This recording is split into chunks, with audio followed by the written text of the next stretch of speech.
الرحیم نحمده ونصلی علی رسولہ الکریم اما بعد فاعوذ باللہ من الشیطان الرجیم بسم اللہ الرحمن الرحیم انما یرید الشیطان ان یوقع بینکم العداوة والبغضاء فی الخمر والمیسر ویصدکم عن ذکر اللہ وعن الصلاة فهل انتم منتہون۔ صدق اللہ مولانا العلی العظیم۔ وقال رسول اللہ صلی اللہ علیہ وسلم فی حدیث طویل لعن اللہ فی الخمر عشرة عاصرها ومعتصرها وساقيها الى آخر الحدیث۔ محترم حضرات، برادران اسلام، یہ بار بار نوحہ سنا جاتا ہے کہ لوگ دین سے نہیں جڑتے، دینی پروگراموں سے نہیں جڑتے، دینی مجلسوں میں شرکت نہیں کرتے۔ یہ کوئی تازہ حادثہ نہیں ہے۔ قرآن کریم میں اللہ رب العزت نے ارشاد فرمایا وَقَلِيلٌ مِّنْ عِبَادِيَ الشَّكُورُ، شکر گزار بندے تھوڑے ہیں۔ شکر گزار بندے کیا ہے؟ تھوڑے ہیں، لیکن وہ تھوڑے وہی بڑے قیمتی ہیں اللہ کی نظر میں، انہی کے طفیل اللہ تعالیٰ سارا کارخانہ عالم چلا رہے ہیں۔ اسی لیے مشہور حدیث پاک ہے کہ اللہ کے حبیب امام الانبیاء سرور دو جہاں جناب محمد رسول اللہ صلی اللہ علیہ وسلم نے ارشاد فرمایا کہ دنیا اللہ کے پاک نام اور اللہ کی عبادت، اللہ کی بندگی کی برکت سے قائم ہے، اور جب روئے زمین پر اللہ اللہ کہنے والے یعنی ایمان والے نہیں رہیں گے تو دنیا فنا کر دی جائے گی، قیامت برپا ہو جائے گی۔ لہذا ایمان والا بڑا قیمتی ہے، ایمان والا ہی دنیا کے نظام کی بقا یعنی اس کے برقرار رہنے کا ذریعہ ہے۔ ایمان والا کیسا ہو؟ ایمان والا کیا ہے؟ اللہ والا ہو، بس سیدھی سی بات ہے۔ ایمان والا کیسا ہو؟ اللہ والا ہو۔ قرآن پاک میں اللہ تعالیٰ ارشاد فرماتے ہیں قل انما اعیدکم بواحدہ، اے نبی آپ فرما دیجئے میں تمہیں صرف ایک بات کی نصیحت کرتا ہوں، ان تقوموا للہ مثنی و فرادا، اللہ کے لیے کھڑے رہو، اکیلے ہو تب بھی، دو ہو تب بھی، زیادہ ہو تب بھی۔ یہاں کوئی بہانہ نہیں ہے کہ لوگ ساتھ نہیں دے رہے ہیں، کوئی ساتھ نہ دے، ہم اکیلے ہمالیہ سے زیادہ مضبوط ہیں اللہ کی بندگی کے لیے۔ زمانہ ساتھ نہ دے، قوم ساتھ نہ دے، برادری ساتھ نہ دے، آل اولاد ساتھ نہ دے۔ انبیاء علیہ السلام کی تاریخ میں ایسا بھی ہوا ہے کہ ان پر ایک بھی شخص ایمان نہیں لایا۔ ان کی کارکردگی میں، ان کی مقبولیت میں، اللہ کے وہاں ان کے مستحق اجر و ثواب ہونے میں، انعام کے قابل ہونے میں کوئی کمی نہیں ہے۔ لہذا یہ کوئی مایوسی کی چیز نہیں ہے، بس فکر مندی کی چیز ہے کہ ہم اپنی فکر جاری رکھیں، اپنی محنت جاری رکھیں، اللہ سے اجر حاصل کرتے رہیں، جس کا جو نصیب ہوگا وہ آئے گا۔ علامہ اقبال رحمۃ اللہ علیہ نے بہت پیاری بات سمجھائی ہے، انہوں نے کہا تیری دعا سے قضا تو بدل نہیں سکتی، مگر ہے اس سے یہ ممکن کہ تو بدل جائے۔ کہتے ہیں جو دعا کرتے ہو یا اللہ باطل کو شکست دے دیجئے، حق و حق والوں کو غالب کر دیجئے، اسلام کا جھنڈا بلند کر دیجئے، تو تمہاری دعا سے اللہ کے فیصلے نہیں بدلتے، مگر تم بدلو گے۔ جب تم حق کے غلبے کی اللہ سے دعا کرو گے تو حق کا ساتھ دو گے نہیں دو گے؟ حق کے غلبے کی دعا بھی کر رہے ہو اور خود بھی باطل کے خیمے میں شریک ہو، خود باطل کے نظام کا حصہ بنے ہو، باطل رسموں کی پیروی کر رہے ہو، باطل طریقے تمہارے گھروں میں پنپ رہے ہیں، باطل نظام کا عکس اور اس کی جھلک تمہاری زندگی میں ہے، تو فرماتے ہیں کہ جب دعائیں کرو گے تو اس دعا کا فائدہ یہ ہوگا تمہاری اپنی زندگی بدل جائے گی، مگر ہے اس سے یہ ممکن کہ تو بدل جائے۔ لہذا بھائیو، ہمیں اللہ سے دعا کرنی ہے۔ دعا بہت بڑا ہتھیار ہے، یہیں سے ابتدا ہے اور اسی پر انتہا ہے۔ دعا کریں کہ یا اللہ آپ ہمیں اور ہماری نسلوں کو اور ہماری قوم کو اور ملت کو اسلام کے لیے، اسلام کی سربلندی کے لیے، حق کو حق ثابت کرنے کے لیے اور باطل کو باطل ثابت کرنے کے لیے قبول فرما لیں۔ اللہ سے دعا کریں گے تو پھر اللہ سے عمل کی قوت بھی مانگیں گے، اللہ سے مدد بھی مانگیں گے۔ اسی لیے کہا جاتا ہے ایاک نعبد و ایاک نستعین، اے اللہ ہم آپ ہی کی بندگی کرتے ہیں اور آپ سے مدد مانگتے ہیں، آپ کی مدد نہیں ہوگی تو ہم آپ کی بندگی نہیں کر پائیں گے۔ دنیا فتنوں کی آماجگاہ ہے، دنیا فتنوں سے بھری ہوئی ہے، تمام بدکاریوں سے بھری ہوئی ہے، باطل نظام نے جکڑ رکھا ہے، اب اس میں کیا ہے؟ اللہ کی مدد ہی ہم کو نکالے گی، اللہ کی مدد ہی ہم کو نکالے گی۔ کہتے ہیں 100,000 دام و دانہ از ہوا ماں چو مرغان حریث بے نوا۔ اے اللہ، خواہش نفسانی کے اور بدکاریوں کے ہزاروں جال بچھے ہوئے ہیں اور ہم مجبور پرندوں کی طرح بیچ میں ہیں، اب آپ نکال لیجئے۔ بدکاریوں کے اور تمام حرام خواہشات کے، حرام کاموں کے، حرام فطروں کے جال بچھے ہوئے ہیں اور ہم کیا ہے؟ پھنسے ہوئے پرندے ہیں، اللہ آپ نکال لیجئے۔ تو بھائیو، اللہ سے دعا کا فائدہ ہوتا ہے، عمل کی قوت پیدا ہوتی ہے اور اللہ کی رحمت متوجہ ہوتی ہے اور اللہ کی مدد کے سہارے آدمی چلتا ہے اور تصور کرتا ہے کہ ہم نے اللہ سے مانگا، جو ہو رہا ہے یہ انہی کی رحمت سے ہو رہا ہے، انہی کی رحمت سے ہو رہا ہے۔ حدیث پاک میں ایک واقعہ ہے، قرآن پاک میں جب اللہ تعالیٰ نے آیت اتاری وسعت رحمتی کل شیء، میری رحمت ہر شے پر محیط ہے، ہر شے پر میری رحمت سایہ ڈالے ہوئے ہے، تو شیطان نے کہا میں بھی ایک شے ہوں، قیامت میں اللہ کی رحمت مجھے بھی ملے گی۔ یہود و نصارہ نے کہا کہ قرآن کی آیت اس کا فائدہ ہم کو بھی ملے گا، ہم بھی شے ہیں، اور آگے اللہ نے فرمایا فَسَأَكْتُبُهَا لِلَّذِينَ يَتَّقُونَ وَيُؤْتُونَ الزَّكَاةَ وَالَّذِينَ هُمْ بِآيَاتِنَا يُؤْمِنُونَ۔ تو اللہ نے کہا کہ میری رحمت ہر شے کو محیط ہے، تو شیطان کہنے لگا کہ میں بھی شے ہوں، میں بھی ایک چیز ہوں، اللہ کی مخلوق ہوں، اللہ کا بندہ ہوں، تو میں بھی کیا اللہ کی رحمت سے حصہ پاؤں گا۔ جب اللہ نے فرمایا للذین یتقون، جو شرک سے بچتے ہیں، جرائم سے بچتے ہیں، گناہوں سے بچتے ہیں، تو جب پہلے آ گیا کہ جو شرک سے بچتے ہیں اللہ کی رحمت ان کے لیے ہے، تو شیطان تو مایوس ہو گیا، اس لیے کہ شیطان نے اللہ کا اور اللہ کی بندگی کا انکار کیا۔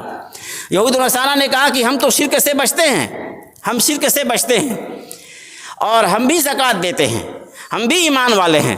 آگے اللہ نے فرمایا الذین یتبعون الرسول النبی الامی، اللہ کی رحمت ان کے لیے ہے جو شرک سے بچتے ہیں، زکوٰۃ دیتے ہیں، ایمان رکھتے ہیں اور نبی امی کی پیروی کرتے ہیں، جس نبی کو خاص اللہ کی طرف سے تعلیمات حاصل ہوئی ہیں، دنیا میں کوئی ان کا استاد نہیں ہے، دنیا کی زبان میں وہ ان پڑھ ہیں، کوئی ڈگری نہیں ہے، لیکن تمام دنیا کے پڑھے لکھے لوگ اور دنیا کی تمام شریعتوں کا سارا علم اکٹھا کر دیجئے، آپ کے علم کے سامنے سب بھیجیں۔ تو جو رسول، جو نبی امی کی پیروی کرتے ہیں، اور آگے آپ کا تعارف ہے اور ان تعارف لمبا ہے، مجھے موضوع دیے ہیں مولانا آج شراب کے بارے میں کہ اب شراب کی حرمت یعنی اسلام میں حرام ہے اور یہ بہت گندی اور ناپاک چیز ہے، تو آگے اللہ کے حبیب کا جو تعارف قرآن پاک میں اس میں ہے وَيُحَرِّمُ عَلَيْهِمُ الْخَبَائِثَ، کہ اللہ کے نبی اپنی قوم اور امت کے سامنے خبیث اور ناپاک اور گندی چیزوں کو حرام قرار دیتے ہیں، خبیث اور حرام اور گندی ناپاک چیزوں کو حرام قرار دیتے ہیں۔ لہذا بھائی، امتی ہونے کا، اللہ کے حبیب کے امتی ہونے کا یہ ہمیں فائدہ ملا کہ انہوں نے ہم کو تمام خبائث سے، گندی اور ناپاک اور مکروہ اور گھٹیا چیزوں سے آپ نے ہم کو بچایا ہے، دور رکھا ہے۔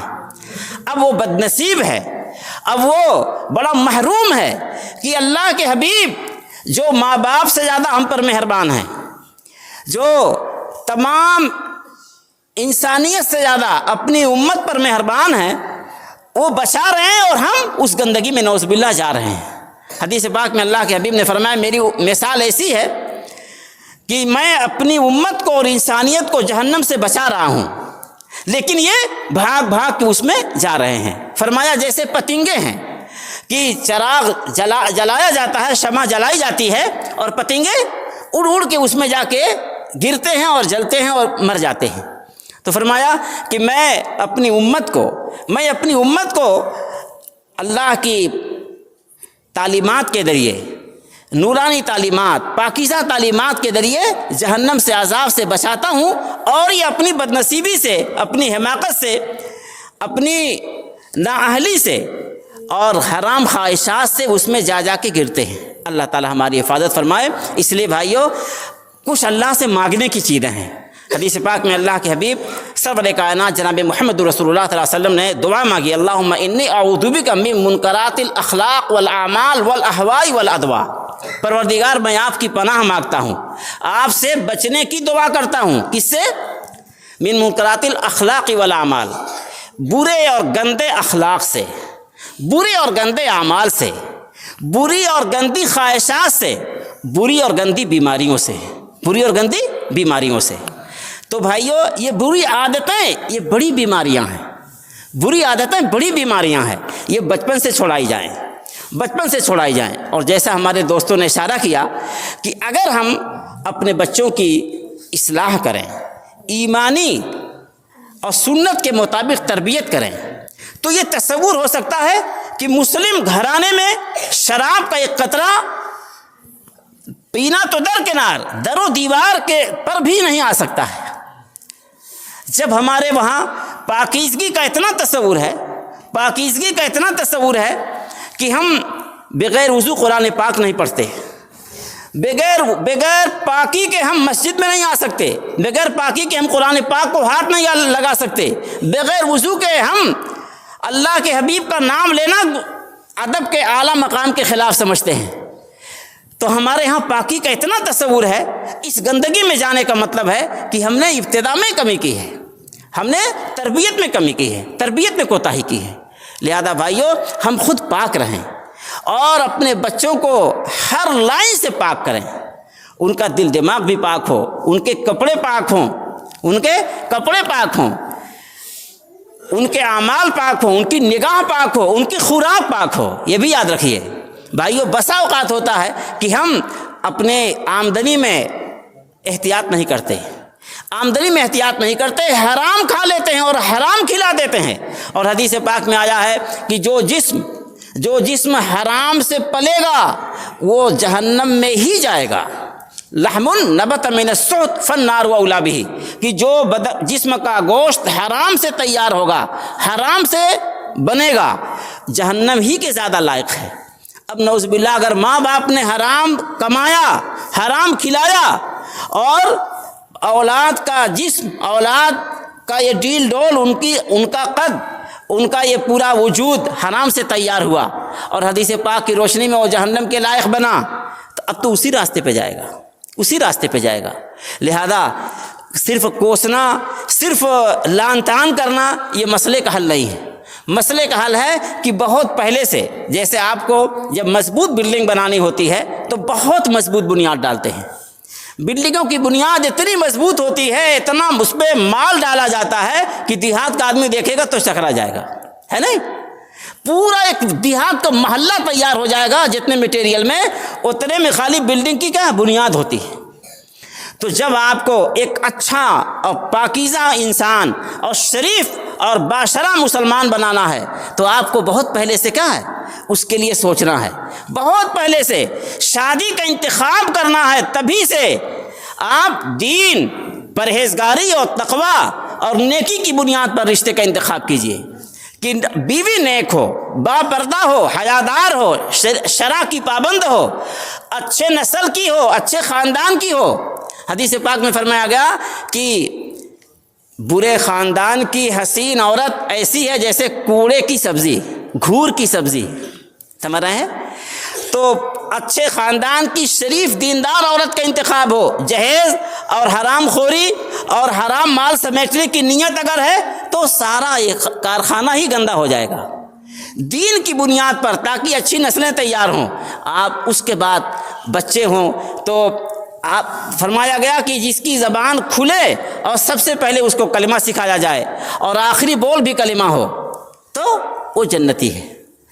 اب جس کی زبان پر سب سے پہلے اللہ کا کلام اور اللہ کا کلمہ جاری کیا گیا اور جس کو کلمہ سکھایا گیا، پاکیزگی سکھائی گئی، طہارت سکھائی گئی، دینداری سکھائی گئی، اللہ اور رسول کی محبت سکھائی گئی، حرام اس کو حرام سے بچایا گیا، حلال کھلایا گیا، تو بھائیو شراب کی کہاں گنجائش آتی ہے؟ آ سکتی ہے؟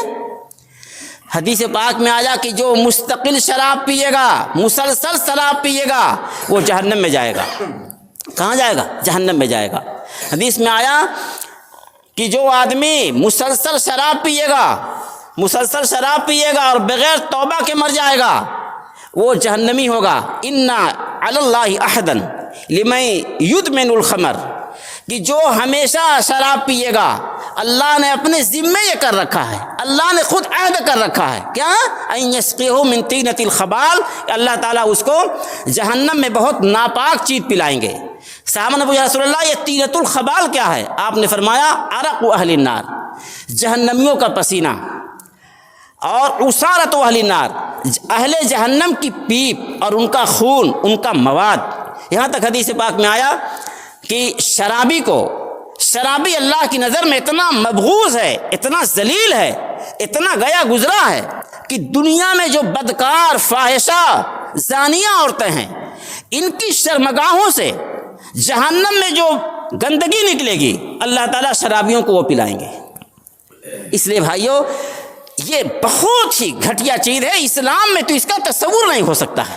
ایک مسلمان شراب پیے، ایک مسلمان شرابی ہو، اس کے دین دنیا کے اتنے نقصانات ہیں کہ اس کے لیے تو بڑی بڑی کتابیں چھپی ہوئی ہیں اور گھنٹوں گھنٹوں میں اس کا بیان ہو سکتا ہے۔ لہذا بھائیو یہ شراب پینا، شراب کا رواج، یہ مسلم خاندانوں میں، مسلم گھرانوں میں، مسلم محلوں میں اس کی کوئی گنجائش نہیں ہونی چاہیے۔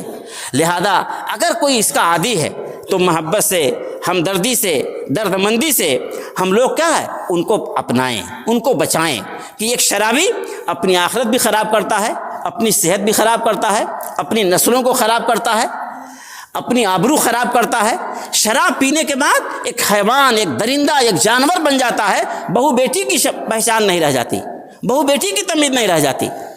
لہذا بھائیو اگر نعوذ باللہ اس کی کوئی گندی عادت کسی میں ہے تو وہ توبہ کرے اور اللہ سے مانگے۔ ایک واقعہ لکھا ہے کہ ایک شرابی تھا تو ایک پاگل سے اس نے کہا کہ میرے ہاتھ میں شراب ہے، پی لو۔ تو پاگل نے کہا کہ تم پی لو تاکہ مجھ جیسے ہو جاؤ، میں پی کے کیا کروں گا، میں تو پاگل ہوں۔ شراب پی کے آدمی پاگل ہی تو ہوتا ہے۔ تو جب شرابی نے پاگل کو شراب دینا چاہا تو اس نے کیا کہا، تم پی لو مجھ جیسے ہو جاؤ، میں پی کے اور کیا بنوں گا، میں تو پہلے سے مجنوں۔ لہذا بھائیو اگر ایک شخص نعوذ باللہ شراب پیتا ہے تو شراب سے اس کی عقل ماری جاتی ہے۔ عقل حدیث پاک میں آتا ہے کہ دنیا کی سب سے بڑی مخلوق ہے، دنیا کی سب سے بڑی مخلوق ہے۔ اپنی عقل کو گنواتا ہے، اپنی شرافت کو گنواتا ہے، اپنی حیا کو برباد کرتا ہے شرابی، اور اپنی دنیا بھی خراب کرتا ہے۔ ایک شرابی اگر بادشاہ شراب پینے لگے بادشاہت چھن جائے گی، ایک ملازم شراب پینے لگے نوکری چھن جائے گی، ایک کاروباری آدمی شراب پینے لگے تو کاروبار ہوا ہو جائے گا، راکھ ہو جائے گا، ہے نا بھائی؟ عبد الرحمن الداخل اندلس کا بادشاہ جب اس کی بادشاہت خوب مضبوط ہو گئی تو ایک دن لوگوں نے کہا کہ اب ایک دور چل جائے۔ اس نے کہا سنو، اب مجھے ایسی چیزوں کی زیادہ ضرورت ہے جو میری عقل کو بڑھائیں، اب میرے پاس ایسی چیزوں کی گنجائش نہیں جو میری عقل کم کر دے۔ یہ بادشاہت، یہ ملک، یہ نظام، یہ شراب کباب کے ساتھ نہیں باقی رہے گا۔ چنانچہ جب یہ دور آیا تو وہ نشان عبرت بن گئے اور آج وہاں اسلام اور اسلامی حکومت اور مسلمانوں کا نام اور نشان مٹا دیا گیا۔ حضرت علی رضی اللہ عنہ سے پوچھا گیا کہ آپ شراب نہیں پیتے؟ تو آپ نے فرمایا لا اشرب من ما یشرب عقلی، شراب تو میری عقل کو پی جاتی ہے، تو وہ چیز میں نہیں پیوں گا جو میری عقل کو پی جائے، میری عقل کو پی جائے۔ لہذا بھائیو شراب ایک بہت ہی گھٹیا، بہت ہی گندی، بڑی ناپاک چیز ہے۔ اللہ تعالیٰ نے قرآن کریم میں اتنا لمبا تذکرہ کیا ہے، آخر میں فرمایا فہل انتم منتہون، اتنی گندی، اتنی ناپاک، اتنی مضر، اللہ سے غافل کرنے والی، نماز چھڑوانے والی، دشمنی پیدا کرنے والی، تمام جرائم میں مبتلا کرنے والی چیز سے باز رہو گے؟ صحابہ کرام نے کہا انتہینا یا ربنا، پروردگار ہم باز آ گئے، ہم کیا باز آ گئے۔ اس لیے اتنی گندی چیز ہے کہ جو بہت سے اچھے صحابہ کرام تھے زمانے اسلام سے پہلے کفر کے زمانے میں بھی شراب نہیں پیتے تھے، کفر کے زمانے میں بھی شراب نہیں پیتے تھے۔ شراب کے حرام ہونے سے پہلے عمر فاروق رضی اللہ تعالیٰ عنہ بار بار یہ اپنی بے چینی کا اظہار کرتے تھے، کاش کہ اسلام میں شراب حرام ہو جائے، کاش کہ اسلام میں کیا شراب حرام ہو جائے۔ تو پہلے تو اللہ نے حکم دیا کہ لوگ آپ سے شراب کے بارے میں پوچھتے ہیں تو فرما دیجئے کہ اس میں کچھ تو فائدہ ہے، کاروباری لوگوں کا فائدہ ہے، پینے کے بعد تھوڑا سا کچھ طاقت اور کچھ لذت معلوم ہوتی ہے، لیکن نقصان بہت ہے۔ پھر دوسرے مرحلے میں حکم آیا کہ جب نماز کا وقت قریب آ جائے تو شراب نہ پیو۔ حضرت عمر ہر بار کہتے ہیں یا اللہ کوئی اور صاف بیان کر دیجئے، کوئی اور کھلا حکم دے دیجئے۔ پھر حکم آیا کہ اللہ تعالیٰ نے تمہارے اوپر شراب کو حرام کیا، اللہ نے شراب کو حرام کیا، فَهَلْ أَنْتُمْ مُنْتَهُونَ، اس سے باز رہو گے۔ اللہ تعالیٰ ہم سب کو اس گندی چیز سے اور اس سے ملتی جلتی جتنی چیزیں ہیں جو ہمارے اخلاق کو خراب کریں، ہماری صحت کو خراب کریں، ہمارے سماج کو خراب کریں، ہماری نسلوں کو خراب کریں، ہمارے ایمان کو خراب کریں، ہماری آخرت کو خراب کریں، اللہ تعالیٰ ایسی گندی اور ناپاک اور نقصان دہ چیزوں سے ہم سب کی پوری نسل کی حفاظت فرمائیں۔ مگر بھائیو اس کے لیے کیا بہت پہلے سے سوچنا ہے، بہت پہلے سے سوچنا ہے۔ جو ہمارے زید بھائی کہہ رہے تھے کہ یہ شادیاں ہم کس کی نقل میں کر رہے ہیں، چند گھنٹوں کی صرف خرافات کے لیے ایک ایک گھرانے اجڑ جا رہے ہیں، نسلیں تباہ ہو رہی ہیں۔ لیکن سچائی یہ ہے کہ ہمیں آخرت کا فکر نہیں ہے اور آخرت کی جواب دہی کا احساس نہیں ہے۔ جب ہمیں یہ احساس ہوگا کہ ہم جو کر رہے ہیں کل محشر میں ہم کو کھڑے ہو کے جواب دینا، مال کہاں سے کمایا کہاں لگایا، کیا 10 سال جھوٹ بول کے ملاوٹ کر کے کم تول کر کے ہیرا پھیری کر کے جو بٹور رہے تھے چند گھنٹوں میں برباد کرنے کے لیے اللہ کے وہاں کیا جواب دیں گے؟ تو مال کہاں سے کمایا کہاں خرچ کیا، جوانی کہاں لگائی، شراب کباب میں گزار دیا کہ بندوں کی خدمت میں اور اللہ کے دین کی اشاعت میں لگائے، خود اپنی آخرت آباد کرنے میں۔ لہذا بھائیو جب تک آخرت میں جواب دہی کا احساس نہیں ہوگا ہم گناہوں سے بچ نہیں پائیں گے، نیکیوں پر جم نہیں پائیں گے۔ اللہ تعالی ہم سب کو فکر آخرت نصیب فرمائے، شریعت کا احترام نصیب فرمائے اور اپنی اور اپنے سماج کی قوم کی اصلاح کا جذبہ نصیب فرمائے۔ وآخر دعوانا الحمدللہ رب العالمین۔ دعا